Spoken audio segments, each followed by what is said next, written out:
What's going on, collective? Welcome back to my channel. It's your boy Adam Raw. Like, comment, share, subscribe. Okay, so man, I should have got my cards out, my paper out today. Should get my paper. All right. So today, I know you guys already saw the title. Today we are going to be talking about what is that? I'm grabbing my cards right now, so hold on just a second. Let me grab these.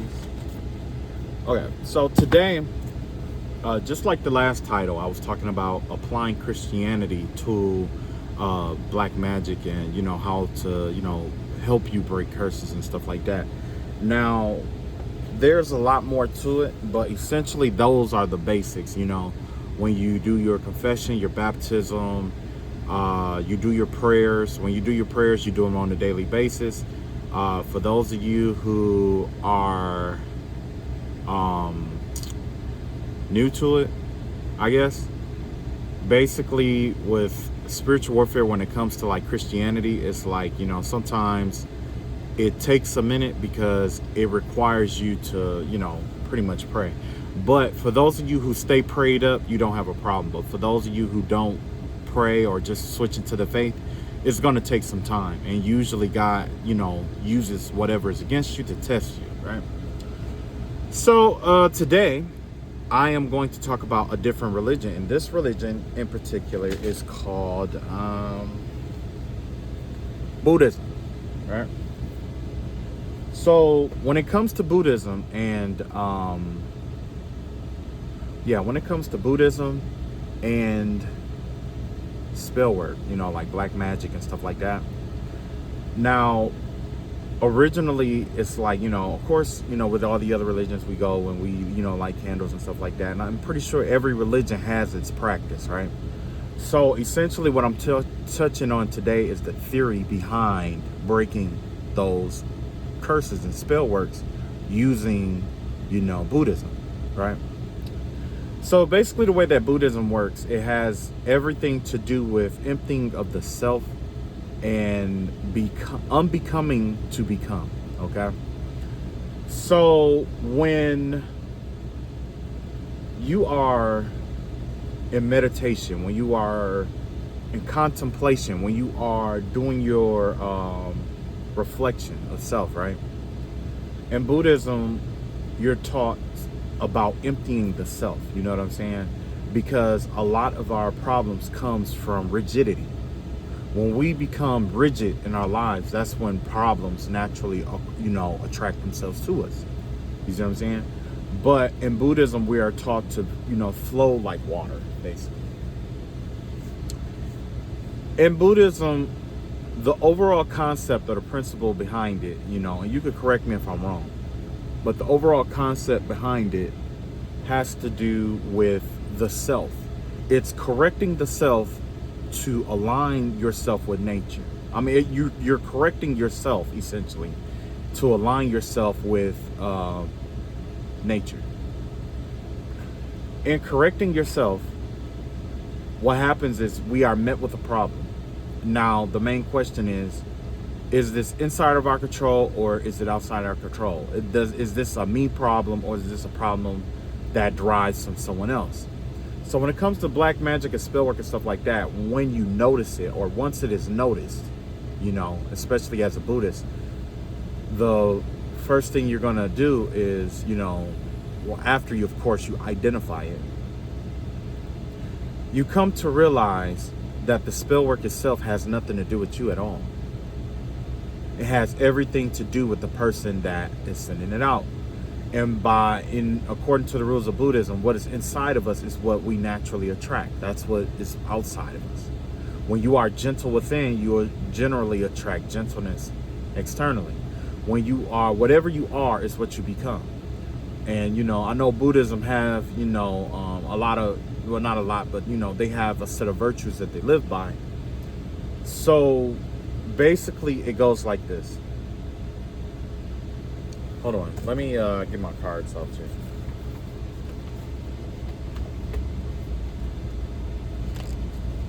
So basically when it comes to Buddhism and dark magic, you know, the overall goal here, first and foremost, is to reevaluate everything that's going on. Because when you're with Buddhism, you learn yourself, okay? You learn to master yourself. In mastering yourself, you learn to master the universe. You learn to master others. So when you identify, and it's not going to take much, because you're going to identify, you're going to pick up that there's a behavior that is going on that goes against what you do. You see what I'm saying? Or what your character is. You're going to pick up on it because you spent all this time in meditation, and not just meditation, but in contemplation about who you are, your connection to the universe, and how the universe connects with you. So essentially, with black magic, the very first sign would be noticing out of ordinary behaviors, okay? Once you discover this out of ordinary behavior, what happens is you learn that it comes from within someone else. You see what I'm saying? And I'm not saying that you project everything that isn't desired off onto others. What I'm saying is that the teachings that you have used, that you've been meditating upon up until this point, all of it just clicks and it'll make sense to you in the moment. The reason why is because it's like I say, mastering, you've taken the time to master yourself, and in mastering yourself, you create like this pool around yourself, right? It's kind of like you're in a pool, like the pool represents you. So if there's ever a fish that comes to this pond, the slightest movement will trigger you, essentially, right? So in order to combat this, you have to use Lao Tzu's liberation method. That'd be part of it. It's almost the same as Christianity, right? But the philosophy behind it is a little bit different. When it comes to spell work, depending on what kind it is, first things first is that, your natural emotion is to react to what is being sent your way, especially if you're triggered. And if you're triggered, it's best to liberate yourself the Lao Tzu way, by letting it all out, right? Once you let it all out, that's when you tap into your Buddhism state, and you pick apart, okay, let's say it's a love spell, right? You're going to notice that you're giving yourself away. You're basically, the way it's set up is in Buddhism, you're taught to meet everything 50%. You go halfway, they meet you halfway. You meet everything in the same, steps that it has met itself, okay? So if somebody hasn't done the inner work, generally we don't address or talk to them, or, you know what I'm saying? We don't normally correct them, because if we attempt to correct someone who is attempting to correct themselves, how can we do such a thing? Because we don't know if that, it may seem like a flaw to us, but to them, it may not be a flaw to them. So we cannot correct them if they, if that's the behavior that they choose. You see what I'm saying? So we can only meet people as deep as they have met themselves, essentially, with Buddhism. So once you get your emotions out, what happens is you're going to take that teaching, you're going to go within yourself and meet yourself as far as you can to figure out what it is or what's going on. Why do you feel the need to overexert yourself, to overstep your own boundary to meet someone? What I had to learn by applying Buddhistic principles was that when I overstep my boundary to meet someone else, that allows them to overstep my boundaries to meet me. To overstep my boundaries. You see what I'm saying? If I'm overstepping my own boundaries, I can't expect somebody to respect my boundaries too. You see what I'm saying? So essentially, the way that this all plays out when it comes to like dark magic and spell work, once you take that in, from there, you're going to take that lesson and take it to the outside world. Each spell is going to be a lesson for you to learn. Once you conquer that lesson, that's when you move on to the next cycle. And the only way to do that is deep contemplation. It's meeting yourself as deep as, it's taking what has happened and going inside of yourself and meeting yourself. The further you go, the further you can meet yourself, the better. You see what I'm saying? And I'm not saying you have to go super deep, you know what I mean? You don't have to do all of that, but I'm just saying, like, generally, the deeper you can meet yourself when it comes to, confronting yourself about what is going on, that right there liberates you from your own expectation. That right there starts to liberate you. You've already experienced your emotions, right? So you already took your emotions out of it. And now its only thing left is the logic aspect of it. And the logic aspect says, I don't like where this is going. I've looked into it. And what's going on here is I'm stepping my boundary in this manner, or I'm allowing this to happen, or I'm doing this and why? Basically the question of why. So once you figure that out, you don't change it immediately. We all know that you don't change that immediately. You take steps. The same step, like whatever you think of, the one thing in your life that you are most compassionate about. Like, say, if you are the most compassionate about a pet, right? Then what you want to do is imagine if you had to teach that pet that you love so much how to change itself. And that's how you would meet yourself. Okay? If it's children, if you have a passion for children, you would see yourself as a child and give yourself the best advice possible. And then you will follow that advice. You see what I'm saying? That's essentially how it goes. And that's how it breaks up and how it's orientated. It's not always about lighting a candle. It's not always about, and you will get to that, other part. You know what I mean? But the most important part when it comes to Buddhism and spell work is examining yourself. Because when you examine yourself and you correct it in yourself, and with beyond a reason of doubt that it's corrected in yourself, then guess what? The universe corresponds accordingly. So what happens there? You have two separate life forces here. Well, actually, there's more than one life force that you tap into. But there's two life forces here, right? You got your own personal life force, right? When the more you exert your personal life force, the weaker you become. You exert your will on things, but that's the weaker you become. Buddhism, we do not teach that. In Buddhism, we connect with the cosmos. We empty ourselves to be filled, right? So why not do what you can do to correct it in yourself to the best of your ability? They don't have to be perfect. And let the universe meet you the rest of the way and fill you accordingly. When you tap into that universal energy is infinite. It's wide, it's vast, it's limitless. I know because I've been spiritually attacked for 10 years. There were days that I was tired, but at this point, the people who sent spell work at me, they've been sending so much spell work towards me for the last, I would say, like 4 or 5 months straight. And they've exhausted themselves faster than I have. Why? And it's not always about correction. It's because they tap into their life for it.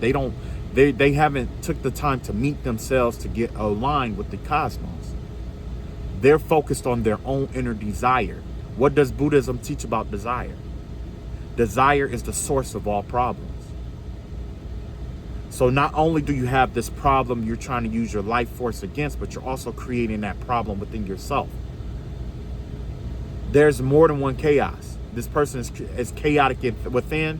They're trying to create chaos within you, but they're drawing chaos upon themselves, and they're fighting the chaos within themselves to try to find satisfaction in the chaos that they send to you. Drain themselves. In Buddhism, we are taught to align ourselves with the cosmos. That's why it has that feminine principle. You can demonstrate it, but those who understand do. Those that don't teach. I lived it. I lived it for 10 years. So another aspect of this is, with Buddhism, people have this idea that it's weak, that you're weak, that you are easy to take, easy to do, easy to manipulate, things of that nature. You're gullible. There's nothing gullible about becoming a child. When you become a child, that is the strongest thing you could become in religion and spirituality. A child. Why? The child is unassuming. The child wants to know. The child wants to learn. The child opens its own mind to be receptive to the universe. They do not think in terms of what they already know, because they know that they don't know. They know that they want to learn this. Their desire they want to learn. They want to learn. Spell work for Buddhism teaches you about yourself. It's a learning tool and a learning curve that you can use to teach you about yourself. Some of the spell work. Not all of it, but some of it. That's why it's important for you to identify what's being sent your way and what's being done. Because once you learn the lesson, once you go within yourself, you cleanse it out of yourself, and you learn that lesson, the universe has no choice but to move you forward. It has no choice. That's by law. That's by its own virtue. The virtue, it's according to the virtue of the cosmos. You use the biology of the cosmos against itself. Just like your enemies attempt to use what they know about you against you, you have to use the biology of the universe against itself. There was times when my enemies used the biology of Christianity against me. You see what I'm saying? But what they didn't know is that I understood the biology of what they come from, and I used that against them. As a Christian, people expect you to be weak. People expect you to be overly forgiving. That's the precognitive thought that my enemies took when they came to attack me, assuming that I was out in the open. That's a part of the biology that you use against them. The biology of a narcissist. Once you know the biology of a narcissist, once you know the biology of your enemy, you use it against them. Allow them to use it against themselves. They're already in chaos fighting themselves to exert their will on you. Right now, I have somebody who monitors me every day through monitoring spirits, copy what I say, try to put it out there on social media and stuff like that, take it on their podcasts and stuff like that, go to other channels and talk about what I'm talking about right now, even try to pretend to be me to get paid off the information that I speak right now. Why? Because there's chaos within them that they do not want to meet themselves with. You see what I'm saying? It comes from chaos. You don't want to be yourself, so how are you going to be somebody else? Only thing that's going to happen is you're going to be somebody else, and guess what? You're going to figure that's not who the fuck you want to be. And then what? You're going to go to try to be somebody else. You're just going to jump from person to person. You have to use the biology of your enemies against themselves. Those who are greedy aspire towards attacking your wealth, money. Those who are envious attack your beauty. Those who are bound attack your freedom. Same concepts in Buddhism. Everything corresponds. The law of correspondence. Everything corresponds with one another. But this helps you. It teaches you how to tap into the biology of your enemy. All shamans have a biology, whether they agree to it or not. They all have a virtue. If the virtue is by any means necessary, you will know. If the virtue is no virtue at all, that's a virtue too. What is a virtue? The virtue of a knife relies on how well it cuts. It's all about purpose. Those without virtue are lost. So if you know that someone will go through any lengths to attack you, what does that say? They have no virtue and they have no purpose. If they had purpose, they would design it towards one thing. The greedy aspire towards wealth, right? But when it's just everything all at once, that's not being virtuous is inside. It comes from not having virtues inside. And virtue is basically purpose. You see what I'm saying? So once you learn all of that and you take it to the outside world, you know, that's the mental aspect of it that must be corrected. The emotional and the mental aspect that has to be corrected. After that, you know, or even during that, you're still going to have to do, you know, spiritual baths and stuff. I'm going to preach spiritual baths to every religion because I strongly believe in that, right? So with the spiritual bath in terms of Buddhism, it is the purification of the soul. What you're doing is purifying your soul. When you get in that tub, or when you know, do your spiritual bath, it's a time for you to meet yourself, to reflect. The rest of the world can wait. The chaos that was with you before you got into this bath will still be there when you get out. You might as well take the time to evaluate what you have. You might as well. Right now, I might as well walk away. I might as well take a break. I might as well do all the things I want to do. Because whenever I want to fight, I know where to find a fight in life.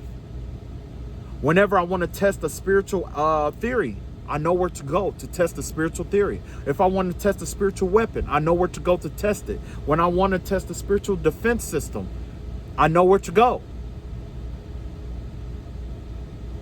The same thing that the people who had been attacking me have been doing since the very first day is the same shit they're doing now, only they're broken now. Broken in spirit, broken in heart, you know, broken financially, mentally, emotionally, spiritually. Disappointed. That's the only difference between now and then. Very slowly but surely, all of this stems from them giving their life force energy away. Exerting their energy to try to be vindictive towards someone else. And the truth be told, the way they feel about me, I don't feel about them. I didn't in the beginning. Then over time, it just got so repetitive. It was just like, you know, that's who the fuck you want to be. You want to be a jackass. It's not my job to change that.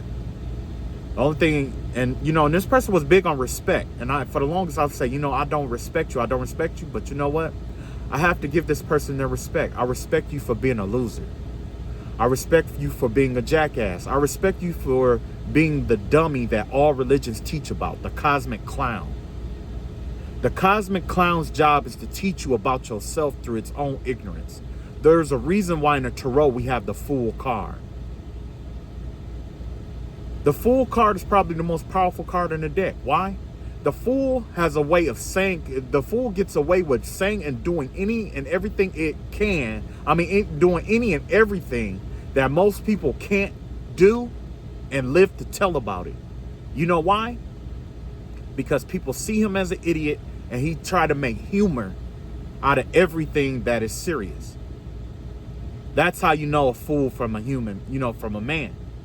The fool goes his whole life long making jokes out of serious situations. It's up to you to learn from that fool or be one with him. I'm not gonna make you. You see what I'm saying? Buddhism, we learn from fools. We recognize them and we learn from them.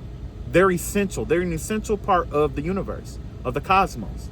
Without the cosmic clowns, there would be a lot of lessons that we would not have learned. There was a lot of things that we would not be able to explore. There was a lot more. It would be a lot harder for our ancestors to ascend and descend in the natural realms, because there was no tried and true path. Natural foolishness is okay. I mean, that happens. To act out of ignorance and to not know. But to stride towards ignorance for 10 years straight, what classification of fool is that? In Buddhism, we seek to further ourselves. We further the universe by furthering ourselves. So we must allow the cosmic clown to be. And allowing the cosmic clown to further himself in foolishness, that teaches us what not to do in life. So yes, I had to respect this person by learning on what not to do, how not to waste my life, how not to get caught up in things that don't serve me. You played an important role, and I thank you for that. I learned a lot. I learned a lot about business. I learned about meeting people. I learned a lot of stuff. I learned stuff about spirituals, a lot of spiritual work, stuff like that. And it was all because there was a cosmic clown in the background trying to play with someone else's life, because their life was a joke itself. That's how correspondence works. When your life is a joke, you make a joke out of other people's lives.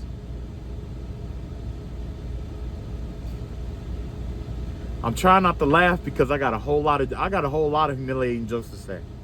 I got a whole lot of stuff, but I'm gonna get back to the topic. Spiritual bath is a time for you to meet yourself. It's the auditing of the soul. It is equivalent to the Egyptian weighing of the heart. But in Buddhism, we go to the bath. Philosophy bathes the mind. Art bathes the heart. Baths bathes the soul. You see? In that bath, we focus on removing and releasing, surrendering, which is something Buddhism is based on. Surrender. We surrender it. We allow it to be. If you need to light a candle and say your mantras, do so. There's nothing wrong with that. There's power in the words, okay? When you do your mantras, the Om, the yoga and meditations and stuff like that.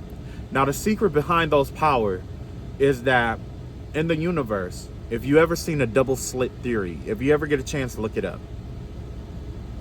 Long story short, how this plays out is in the double slit theory, they had it set up like this, where there's like a piece of paper like this. The paper had a slit. There was a slit of paper in front of this. Well, I'll put it like this. Okay, you got the background right here, and then you had a piece of paper right here. This piece of paper had a slit in the middle, right? They had an atom machine that would shoot atoms, at random order at this piece of paper, right? When they were done, it was a straight line, right? Now, what happened was with the double slit theory is that same piece of paper, they had two slits. Now, imagine this is all one sheet of paper. They had two slits in it, right? And they just fired they had, I believe, two separate, atom shooters. And they, let them shoot randomly and stuff. But what they found was immaculate, right? The pattern on the background was basically all over the place. Even though this paper is right here, they found different atoms behind where this paper would be, and they were confused for the longest, right? Now, what happened is as this atom travels, the air, it travels through the air, and the air is basically like water. The medium that we're in, it's basically like water, but a less denser form of water. So what it was doing is it was traveling, and it was leaving ripples in the air. So when the next atom came, the atom will be traveling, and it will be affected by the ripple of that previous atom and go over this way or that way or whatever, right? And it was just all over, right? So they were confused about it. So the next time, like right after that, they did it again, right? But the thing is, this time when they did the exact experiment again, they were in there watching to see what happened, and all the atoms went back to acting as if they were atoms. Yeah, so basically when you move this piece of paper, there were 2 slits here, instead of it being sprayed all over the place. You see what I'm saying? When you get a chance, you can look that up on YouTube. Now, I'll say all of that to say this. When you do your mantras and you do your meditations, when you meditate to balance out your chakras, there's 2 things that you have to be conscientious of. Sound, your observation and sound affects matter. Your body is matter. Energy is matter. What, energy is matter? I believe, yeah, energy is matter. I believe that. I believe so. Energy is matter. Well, it's a form of matter. Well, I'll put it like this. You got energy and you got matter. Both energy and matter are affected by conscientiousness. Okay? Now, the reason why I brought up the double slit theory is because when you are wherever your conscientious mind is where your it's basically how you're going to balance out that energy. So you adding sound with your visualizations and focusing on your chakra point and controlling it, that right there adds the energy necessary. The voice adds energy to that chakra system. It adds the energy. So the voice will be like the atom being fired, right? And then the mind, your observation of that energy directs it to the center that it's supposed to go to. And you charge it up. When you charge it up and you ground yourself and you balance yourself out, that spell work goes right along with it. Because basically, essentially what happens is all black magic is only concentrated, it's only concentrated energy. That's all it is. It's concentrated energy. And the overall goal to break a spell, in order to break a spell, it's simple. Only thing you do is learn how to break up the energy. You disperse the energy. If you have to go within and come to terms with something, that right there in your mind allows you to disperse that energy that's thrown on you. You see? It doesn't matter what spell it is. That's according to the teachings of Buddhism. Now, for the other religions, it's going to be different. So, with Buddhism, I drew my cards, so I might as well pull it. So, yeah, these are going to be random. I didn't prepare for any of this right here. The rest of the lecture, I've been, I had that set up all day almost. Matter of fact, I had that set up some years ago, actually.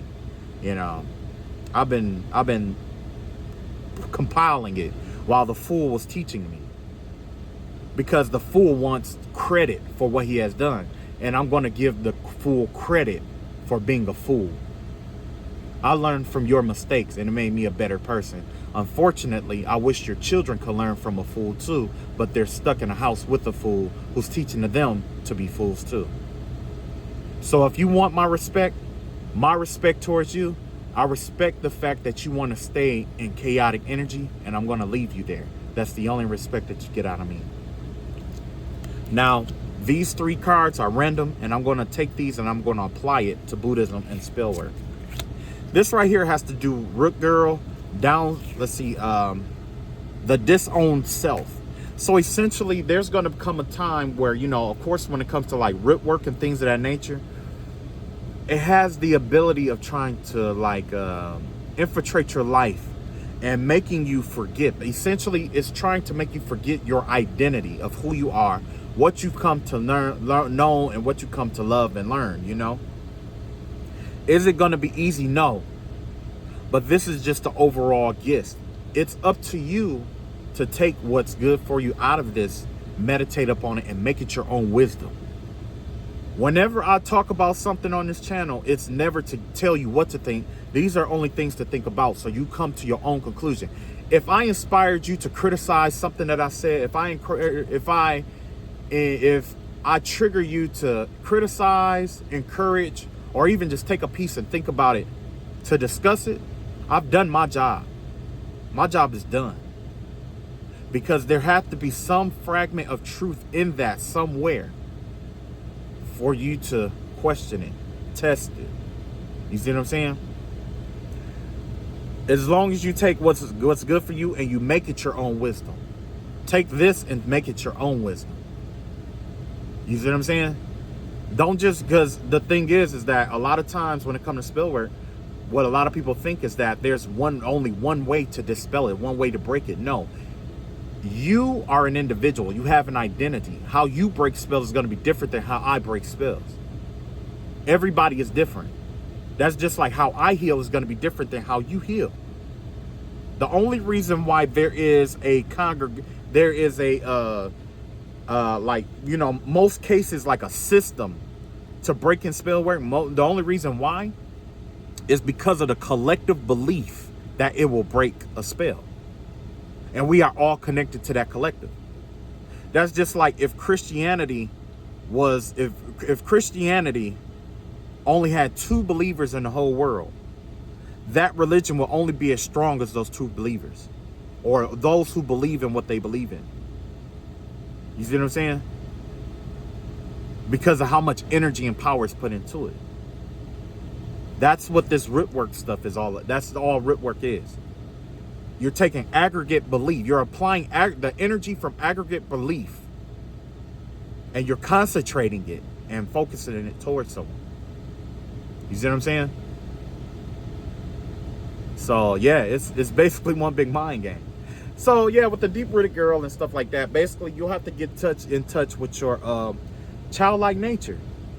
Don't let it burn out your fire.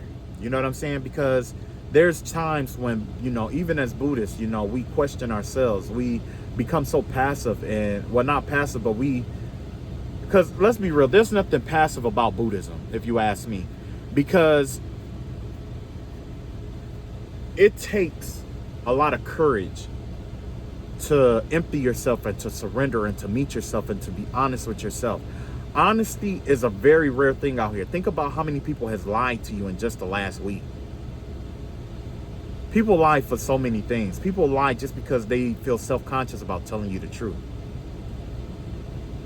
Now, if you can't tell yourself the truth, if somebody can't tell themselves the truth, you can't expect the truth out of them.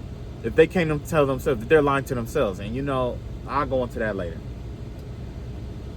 So basically, when it comes to this like root work, it has to do with like your inner child. You have to tap into your inner child. See yourself as the one thing that you have a deep compassion for, and greet yourself as such. You have to know how to greet yourself. If you cannot be kind to yourself, you're not going to be kind to others. And there's many other great philosophies that stem from Buddhism. But yeah, do your best not to let it burn out your flame, because essentially with Buddhism, the spell work, because of how passive you are, there's people who are going to try to burn out that inner child in you. But you have to keep it afloat. Your teachings will teach you the right way. Next, you have unmarked trail and revelation. Like I said, with spell work, dark black magic to spell work, it may be undesired, but the major reason why black magic is so uncomfortable is because it takes us on the path of the unknown. As a human being, we do not like being on the path of the unknown. That's what makes the occult so powerful. It's tapping into the unknown. The man who has done his shadow work, as suggested in Buddhism, that has met his darker half, and not just conquered it, but accepted it and works with it, has embarked on a trail that many cannot do. It's very difficult for someone to accept themselves. Do you know how difficult it is for you to think of something that you did in the third grade, that you regret? Let's say a felony. You regret that. Do you know how hard it is to forgive yourself for something like that? When you go to apply for jobs and stuff like that, it makes you insecure and self-conscious, because it just programs you to just know that you're not going to have this or have that. It programs you to make you believe that you deserve less, that you have to settle for less. Why? Because you are unafraid to go down that unmarked trail.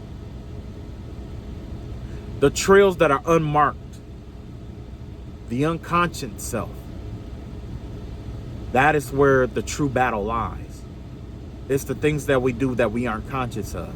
It's the things that we say that we aren't conscious of.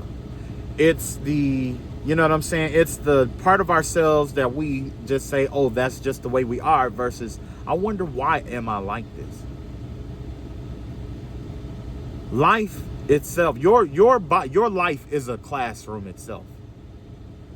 Your experience on earth is a classroom, and you're the student.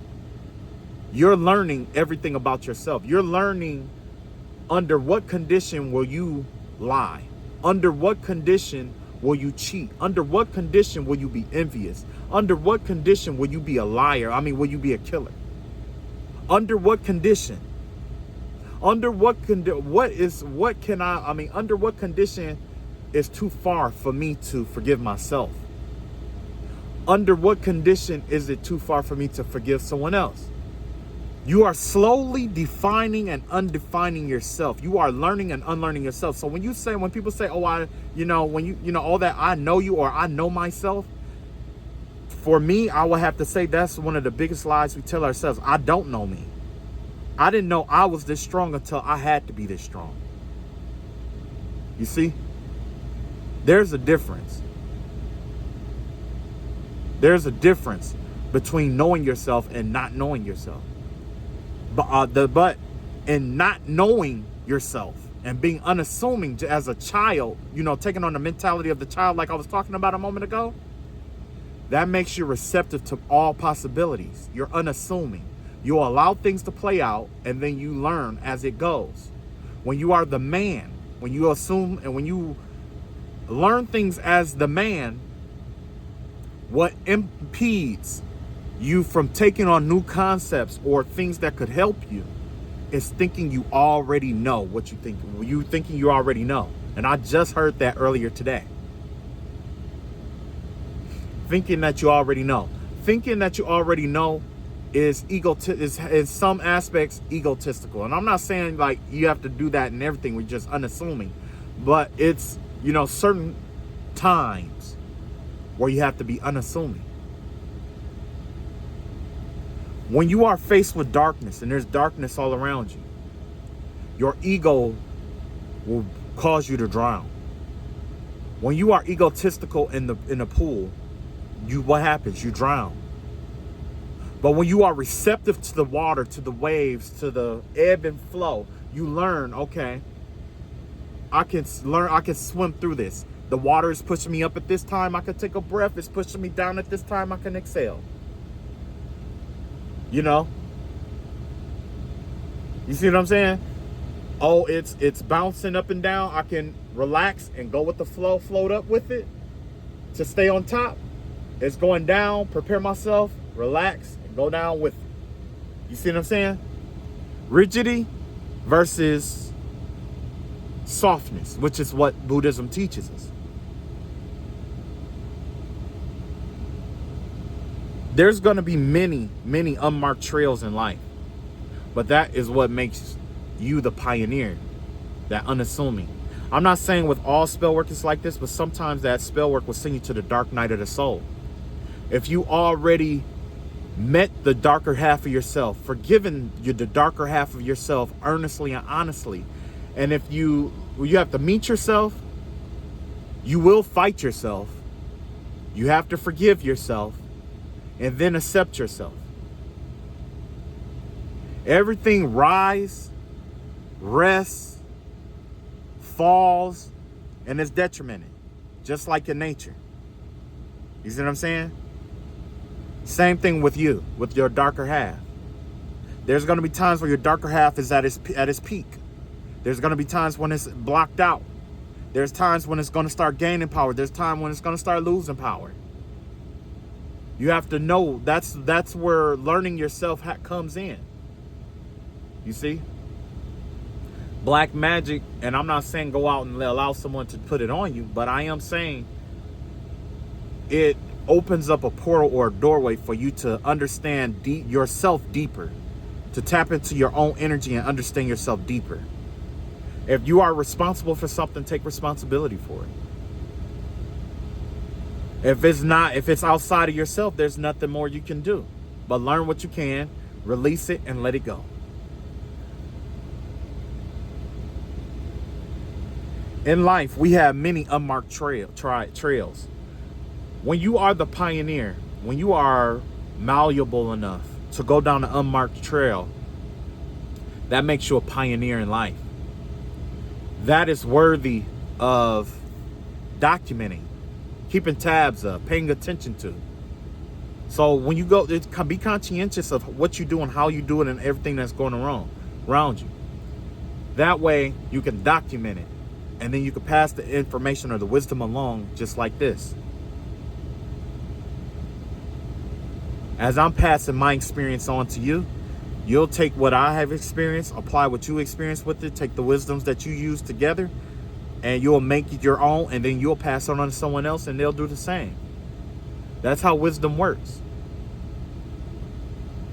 Matter of fact, I heard something today where it was like, what was that? Albert Einstein is what it was. I watched the video today about Buddhism, right? And the guy was saying that there was like 4 blind men, right? They all were taken to a cow, and they were told to feel around and basically describe what it was.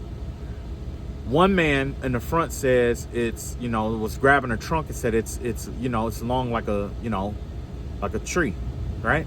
It's shaped like a tree. The person at the tail said it was like a snake. The person on the side was like it's built like a wall, and the other, so on and so forth. And the person who could see the whole thing said, you know what, you're all right. That's the true essence of wisdom itself right there. That analogy is the true essence of wisdom. Although we travel down different paths, we still have a tendency to come to the same conclusion that equals the same wisdom. The same wisdom that a man learns in life by, let's say, being in the streets like a gangster or whatever. The same wisdoms a gangster learn on the streets is the same wisdom a nerd can learn in a book. Why? Because there's a gangster who wrote that book, and there's a book that was written by that gangster. You see what I'm saying? All wisdom is like that. So last but not least, caterpillar opportunity. Caterpillar. So essentially with this, you allow the darkness to metamorphose you. You know what I'm saying? And the reason why is because in life, there's far more darkness in the world, in life, than there is light.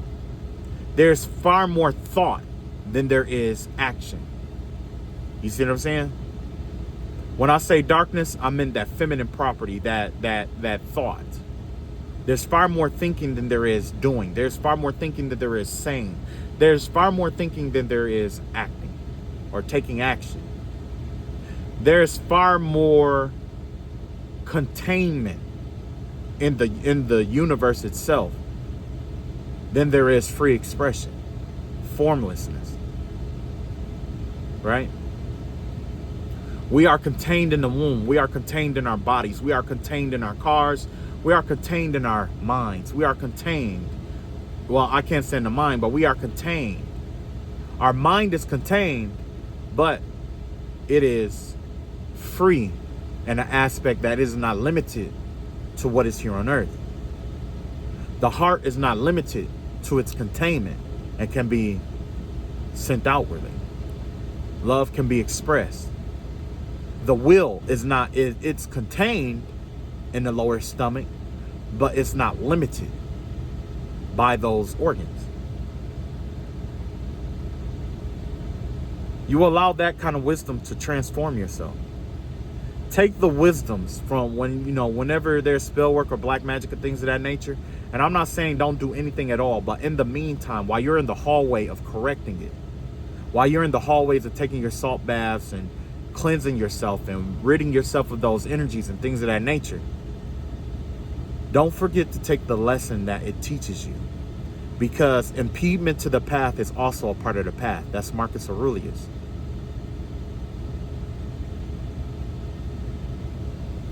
That's all I got for Buddhism. 50, that's not bad. And I'm sure there's other spiritual practices and things that is connected with Buddhism in terms of ridding, purifying, cleansing the soul, like, cleansing the chi and things of that nature. But before you can do those things, the mind has to be right. If your mind isn't right to be saved, you cannot be saved. That's just like I was talking about the prisoner, the one who was insecure because of his record.